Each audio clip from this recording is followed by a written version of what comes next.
예, 반갑습니다. 저는 조민수라고 합니다. 부동산 공법을 맡아서 강의합니다. 일단은 저희 시험에 2차에 포함되어진 과목이죠. 그래서 2차를 합격하셔야만이 여러분들이 주행 자격증을 따십니다. 여러분들이 앞으로 현업하시면요, 1차라는 어떤 과목에 포함되어 있는 민법과 학교론 같은 경우도 필요하겠지만 특히 2차입니다. 2차에 포함되어 있는 제 과목 공법하고요, 또 공시법과 세법, 또 중개사법입니다. 이 세 과목이죠. 이 과목들은요, 전문성을 평가합니다. 전문성이 필요합니다. 그래서 합격하시고 난 이후에는요, 우리 공법과 어떤 세법, 또 공시법 등을 정확하게 여러분들이 접목하시면서 현업하셔야 별다른 문제 없이 또 성공할 수가 있습니다. 성공의 출발은요, 2차입니다. 2차. 그래서 일단 시험 과목에 편성이 되어서 일단 통과가 필요하겠지만은 실제 현업 가시면 진짜로 실력 있는 중개사가 되기 위한 또 그 모습이 바로 2차에 포함되어 있는 과목들입니다. 그래서 2차는요, 좀 탄탄하게 준비를 해 놓으셔야 여러분 현업 가시면 별도로 공부할 시간이 별로 없습니다. 없으니까 지금 공부하실 때 2차를 잘 준비해 놓으시면 성공할 수 있는 중개사가 될 수 있는 출발입니다. 그래서 여러분들은요, 좀 그런 한 부분을 아시고 접근을 좀 해주십시오. 자, 일단은 제가 맡은 과목이 부동산 공법이죠. 좀 양이 좀 많습니다. 다들 어렵다고 이렇게 많이들 하시는 어떤 과목이 바로 제가 맡은 공법이다 이렇게 아시면 돼요.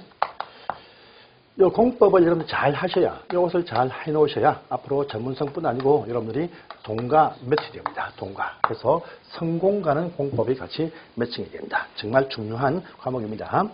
자, 그런 과목이 무엇이냐랍니다. 그래서 우리가 부동산이라죠. 부동산 하면 움직이지 않는 물건입니다. 움직이지 않는다 합니다. 그러면 일단은 토지가 움직이지 않는 대표적인 부동산 되겠습니다.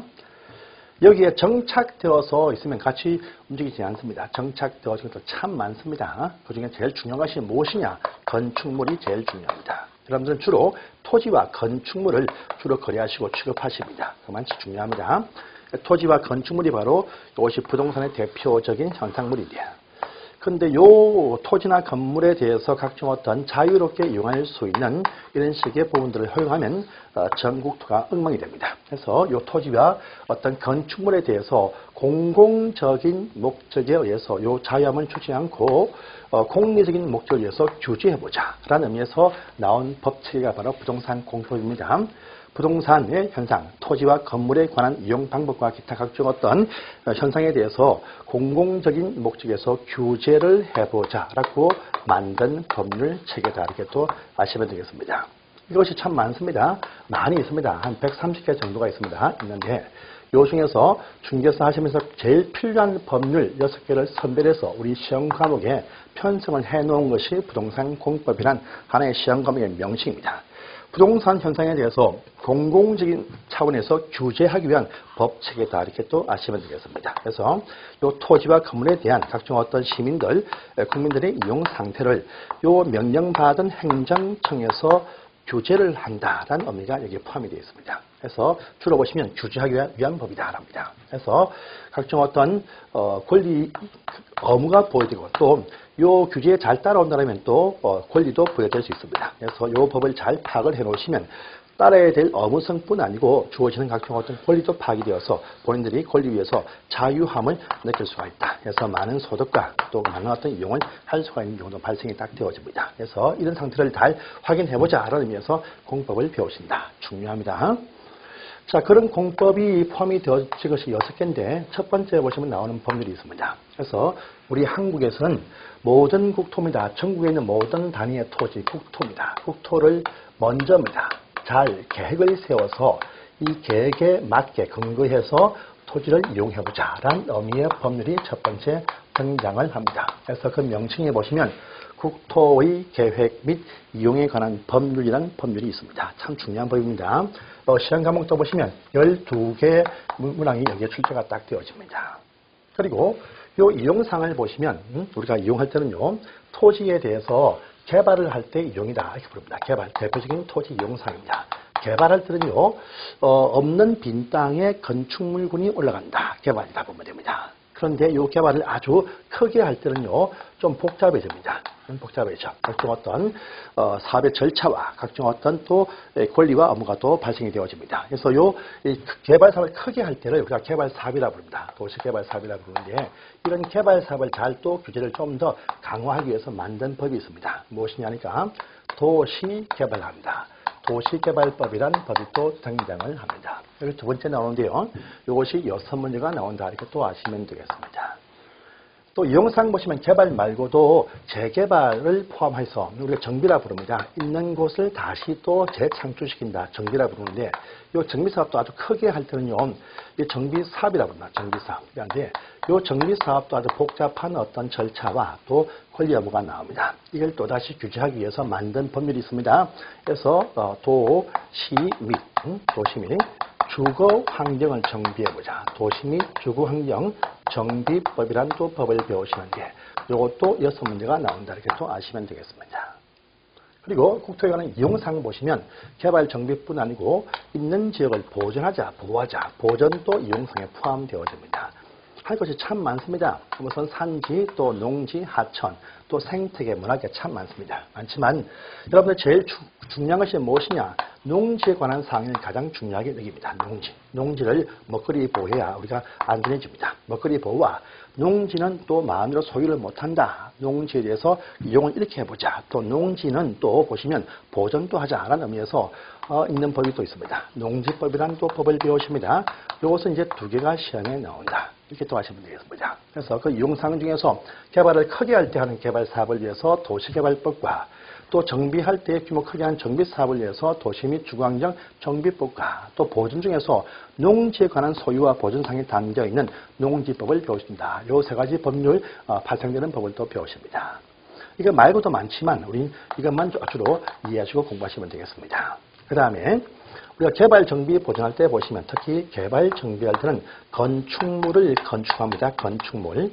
이 건물 지을 때 개발할 때, 정비할 때, 또 이용할 때 어떠한 건물을 지으세요. 그 건물의 크기는 이렇습니다. 라고 건물의 규모와 종류는 다 이 국토계획법에 근거해서 건물의 종류가 다 정해지는데 그런데 실제 건물을 다 건축할 때 제대로 튼튼한 어떤 조건을 갖춘 건물이 탄생이 되어야 됩니다. 건물 자체 탄생할 때 각종 어떤 필요한 설비들 또 안전한 구조 등을 확인해야 됩니다. 이걸 위해서 또 따로 만든 법이 있습니다. 무엇이냐니까 건축법이라는 또 법을 배우십니다. 건축 일반에 관한 사항이 담겨 있는 법입니다. 건물 지을 때 대지의 조건은 이렇게 하세요. 또 이 대지의 조건을 갖추었는데 이것이 도로에 붙어야 됩니다. 그리고 안전한 구조가 필요합니다. 설계 이렇게 하세요. 또 필요한 필수 설비가 필요하다. 이런 식의 조건이 부과된다. 그래서 건축법을 또 배우십니다.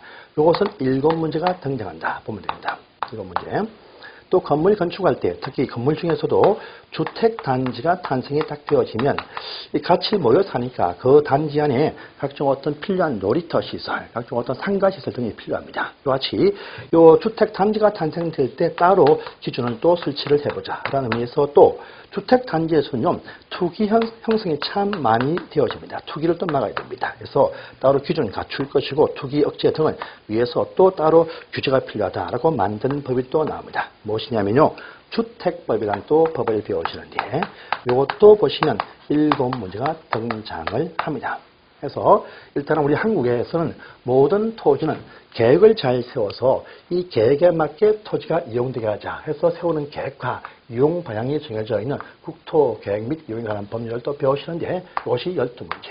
그리고 이용 중에서 거대하게 개발 사업이란 큰 사업을 할 때 또 다른 조건을 부과하기 위해서 도시개발법이란 또 법을 배우신다. 6문제입니다. 그리고 낡은 시가지를 재개발해보자. 재개발, 재건축할 때 정비사업이라 부르는데 이 정비사업을 또 잘 해보자라는 의미에서 도시 및 주거환경 정비법을 배우십니다. 보시고요.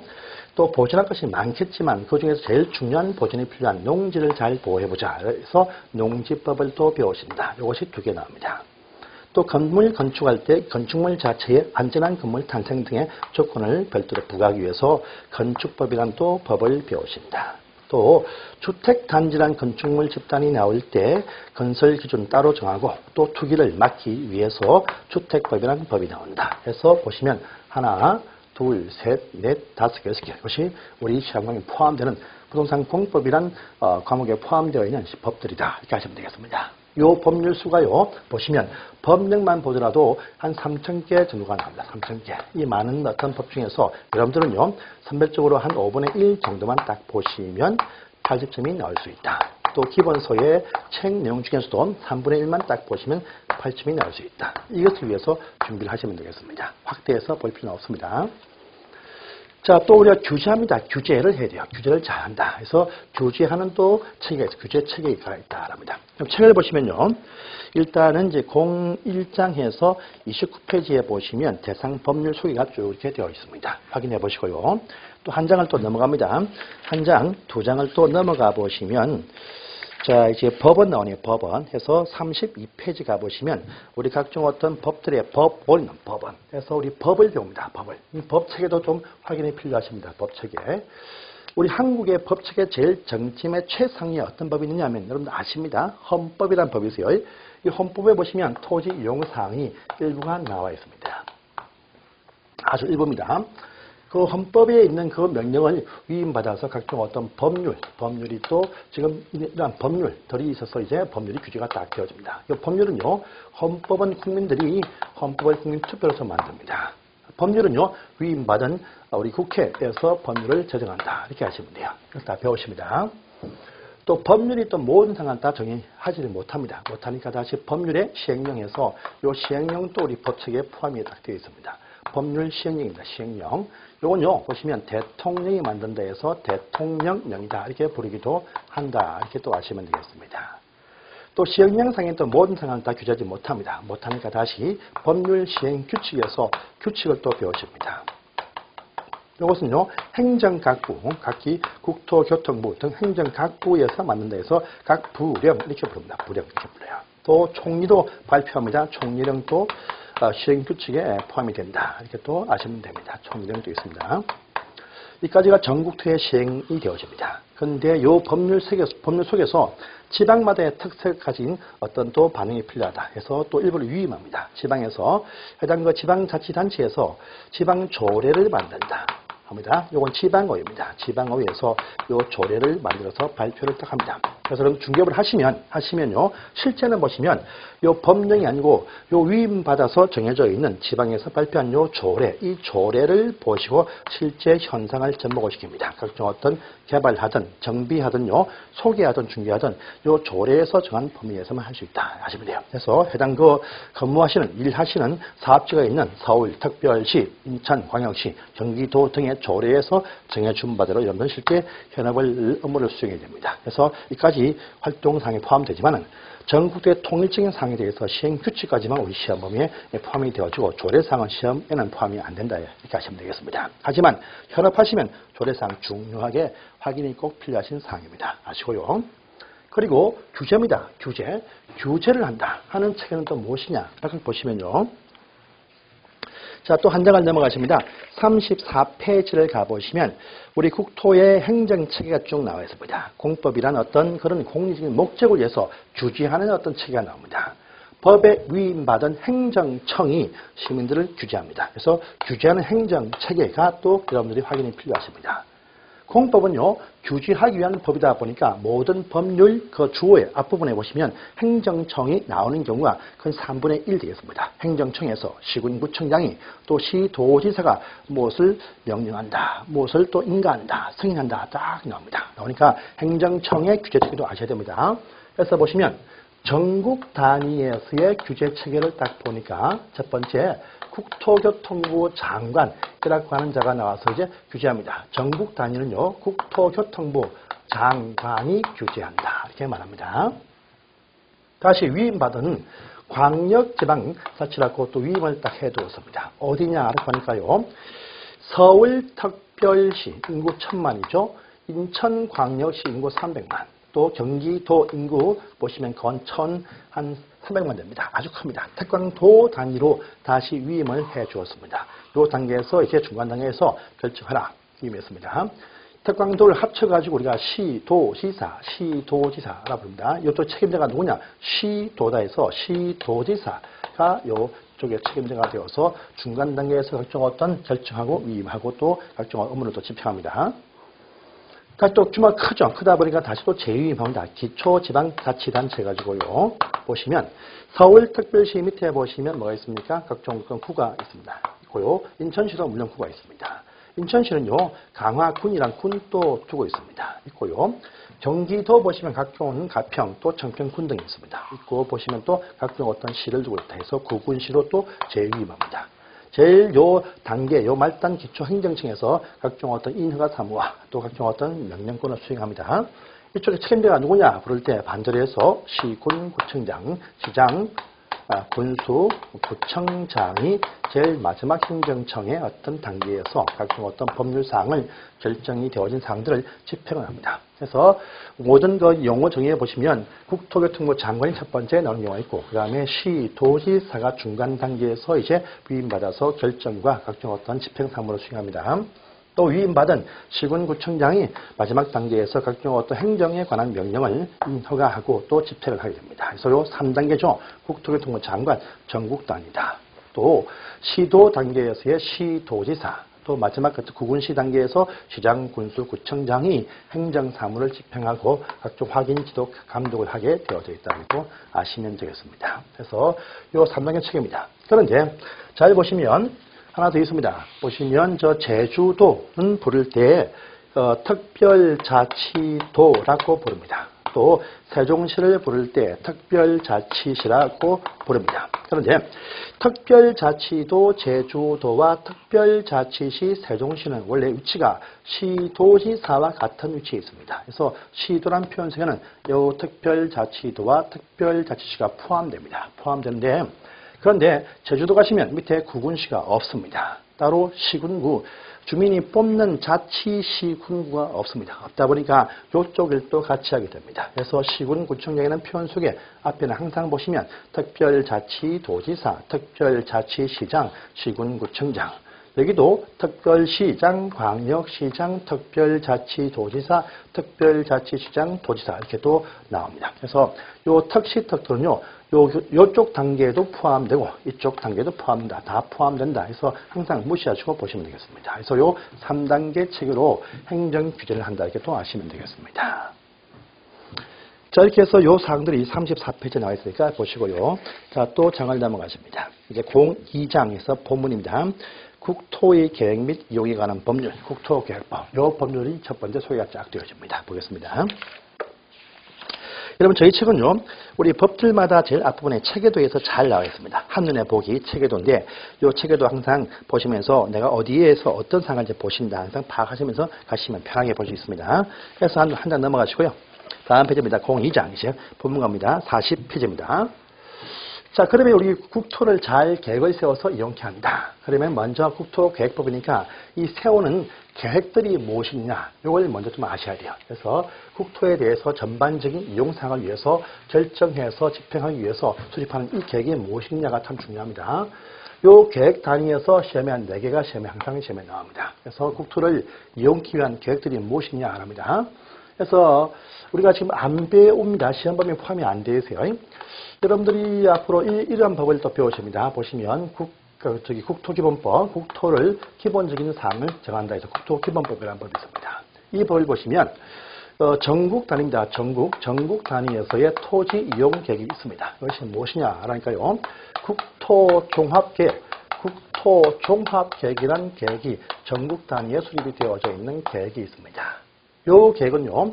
20년 단위로 계획을 세우고요. 이 계획은 국토교통부 장관이 계획을 수립을 해서 대통령한테 승인받습니다. 그래서 이건요. 국토교통부 장관이 수립해서 대통령한테 승인받는 우리 한국의 제일 최상위에 제일 정점에서 전국 단위에서의 종합적인 이용발전 계획이 세워져 있습니다. 세워져 있는데 우리 시험범위에 포함이 안 되니까 이것을 안 배울 뿐이다 이렇게 하시면 되겠습니다. 근데 실무 가시면 한번 확인해 보실 필요가 있습니다.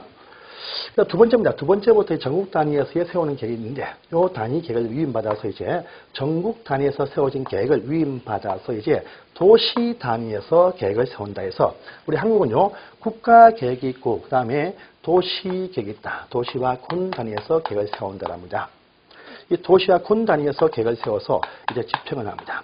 전국토죠, 전국토. 요 단위에서 계획이 세워져 있지만, 다시 전국 단위에서 요쪽은 이렇게 해보라. 이쪽은 이렇게 한다. 이쪽은 이렇게 해서 동북 쪽에 또 서북 쪽에 서남 쪽에 동남 쪽에서 어떠한 계획을 세우자. 발표가 쫙 되어 있습니다. 그러면 요 계획에 맞춰서 각기 단위 실천을 위한 계획을 또 수립을 해야 됩니다. 수립을 해야 돼요. 그래서 수립할 때 딱 보시면 요쪽에 서북 쪽이 아주 큰 지역입니다. 그런데 여기에 맞춰서 계획을 세울 것인데 세우다 보니까 다시 위임이 딱 되어진 범위를 보니까 여기 있는 서울특별시, 서울시입니다. 요 서울시, 요 서울특별시. 또 저기 보시면 밑에 보시면 안양시다. 또 저기 평택시다. 나옵니다. 자, 또 이쪽에 밑에 보니까요. 각기 또 많은 지역이 또 구분이 쭉 되어 있습니다. 되겠죠? 그래서 광주 광역시다. 그 다음에 저기 무안군이다. 또 보시면 뭐 전주시다. 또 보시면 저기 우리 동남쪽에 딱 보시면 또 구분이 쫙 되어집니다. 되어져서 어떤 부산광역시다. 또 울산광역시다. 각종 어떤 밀양시다. 각종 어떤 산청군이다. 됩니다. 그래서 전국 단위에 세워진 계획을 위임받아서 집행을 세우다 보니까 적절한 토지 범위가 필요합니다. 그래서 서울시, 안양시, 평택시, 전주시, 광주광역시, 부산광역시, 울산광역시, 밀양시, 또 산청군, 또 무안군이 있습니다. 인구의 차이는 큽니다. 서울시 1000만, 안양시 80만, 또 전주시 50만, 광주시 170만, 무안군 8만, 부산시 350만, 밀양시 12만, 산청군 5만. 보시면 인구는 어마어마하게 큰 차이 나지만 면적은 비슷합니다. 그래서 우리가 전국 단위의 계획을 위임받아서 이 지역을 딱 나눠보니까 모든 지역들이 땅 면적이 비슷하다 해서 계획을 세울 때의 단위 앞에 붙는 도시와 군이라는 표현이 딱 되면요. 이 표현은요. 서울특별시, 인천 등 광역시, 각종 어떤 시와 군 단위의 범위를 말합니다. 그래서 우리 저 앞에 봤던 저 행정청의 위계 단계 이거 말고요. 계획을 세울 때의 단위 세우는 면적 범위를 딱 보니까 서울특별시, 인천광역시, 무안군 또 각종 어떤 밀양시 단위가 인구는 큰 차이가 나지만 면적은 비슷해요. 그래서 계획을 세울 때 앞에 붙는 요 계획의 범위로서의 도시와 군이라는 표현이 나오면 요건요 인구의 분포가 아니고 면적의 크기다 해가지고 특별시, 광역시, 시 또는 군을 말한다. 합니다. 요들 관할 구역 범위 내에서 계획을 세우자 해서 도시와 군 단위에서 계획을 세운다. 이렇게 됩니다. 그리고 자, 도시 계획들을 세웁니다. 그래서 보시면 인천이라는 어떤 광역시가 계획을 딱 수립을 합니다. 하고 나서 또 옆에 있는 위에 있는 김포시라는 도시에서도 계획을 수립을 합니다. 하고 또 옆에 있는 부천시라는 어떤 시에서 계획을 딱 세울 것이고 또 밑에 있는 각종 어떤 시흥시라는 시에서도 계획을 또 수립을 딱 하게 되어 있습니다. 그런데 국가적인 차원의 계획을 위임이 딱 되었습니다. 세웠는데 인천시가 서북 쪽의 발전을 위해서 이 인천시에 포함이 되어진 강화군이 있습니다. 강화군. 이 강화군이 인천시에 포함이 되어 있습니다. 그러니까 당연히 강화군과 밑에 있는 저기 영종도란 어떤 신공항 지역을 다 잇기 위해서 이렇게 다리 건설을 딱 해서 좋은 어떤 이염소를 통해서 발전을 기합니다. 그런데 이쪽에 인천시 서북 쪽에 있는 저 서북 쪽에 있는 각종 청라 또 검단 쪽의 주민들이 강화에 출입을 위해서 이쪽에 김포시를 관통해서 강화군으로 내는 연계 국도를 좀 확대 설치를 하고자 한다라고 합니다. 그런데 이쪽은 김포와 어떤 강화란 지역을 통과하는데 인천 시민의 어떤 이용을 위해서 강화군으로의 어떤 발전 위험성이 필요합니다. 그런데 김포시는 대부분 다 시 모든 발전이 이 한강을 끼고 있는 이쪽 북쪽과 또 서울 쪽이 근접한 이쪽에 동쪽으로 많이 치우칩니다.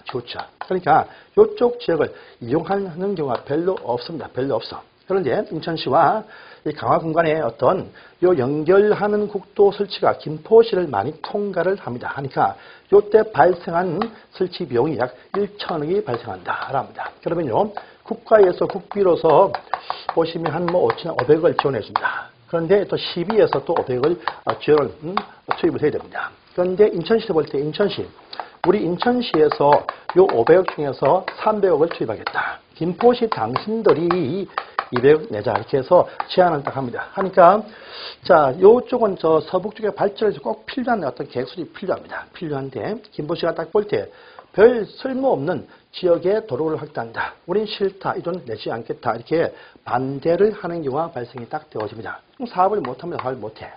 이럴 때는요, 인천과 김포 간에 어떠한 비용 부담을 위한 합의가 좀 필요합니다. 인천시가 우리가 400억 내겠다. 당신 100억 내자. 이렇게 제안할 수 있습니다. 김포는 계속 싫다고 버팁니다. 사업을 못합니다. 못해. 이와 같이 도시들 간의 어떤 발전 계획을 세우는데 뭔가 도시 간에 뭔가 좀 합의가 안 되고 있다라고 할 때는요, 이쪽 지역에 꼭 필요하니까 이 도로 설치에서 강제 합의가 필요합니다. 그래서 도시들 간의 계획을 세울 때 도시를 한 두세 개 도시를 아울러서 같이 뭔가 계획을 딱 세울 필요가 있어요. 그래서 요 중간 단계에서 요 도시들 간의 계획한테 지침을 줄 필요가 있습니다. 모든 계획은요, 상위 계획이 세워지면 하위 계획은요, 따르게 되어져 있다. 따를 의무가 발생을 합니다. 그래서 국가 계획은 다 도시가 맞추었지만 도시 간의 합의가 안 된다. 그러면 이쪽 지역을 딱 묶어가지고 중간 단계에서 각기 도시한테 어떤 명령을 부과하기 위해서 중간 단계 계획이 하나 필요합니다. 그것이 무엇이냐 하니까요, 광역 도시 계획을 세운다. 요 광역 도시 계획을 세워서 요 광역 도시 계획이란 요 틀 속에 있는 도시한테 어떤 지침 주는 기관이 필요합니다. 그래서 필요할 때 중간 단계에서 광역 도시 계획이 나오기도 한다랍니다. 그래서 국가 차원에서의 국토조화 계획이 있습니다. 이거 말고 두 번째 보시면 광역 단위에서의 광역 도시 계획이 세워져서 이 속에 포함이 되어져 있는 도시한테 지침을 주기도 한다는 겁니다. 그래서 이때 보시면 광역 도시 계획은요, 인천광역시, 광주광역시가 아니고요, 특별하게 2개 이상의 도시 단위에서 수립하는 계획이다 합니다. 2 이상의 도시를 묶어서 계획을 세운다. 광역 도시 계획입니다. 그래서 이 계획이 딱 세워지면 요 안에 포함이 되어진 도시들은 여기에 따를 의무가 발생합니다. 그래서 필요할 때 중간 단계에서 광역 도시 계획이 나오기도 한다라고 합니다. 그리고 다시 또 봅니다.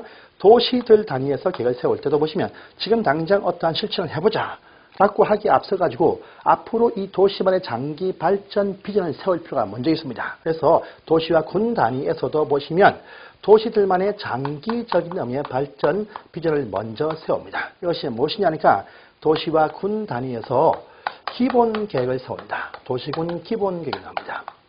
요 계획을 보시면 하나의 도시 단위에서의 장기 발전 계획이 다 나와 있어요. 그래서 앞으로 우리 도시에서 어떤 발전을 저곳에 해보자 말지 하는 것이 다 나와 있어. 그래서 요 계획을 잘 보셔야 도시만의 장기 청사진을 볼 수 있습니다. 그래서 도시만의 미래 비전이 나온다. 이런 계획도 나옵니다.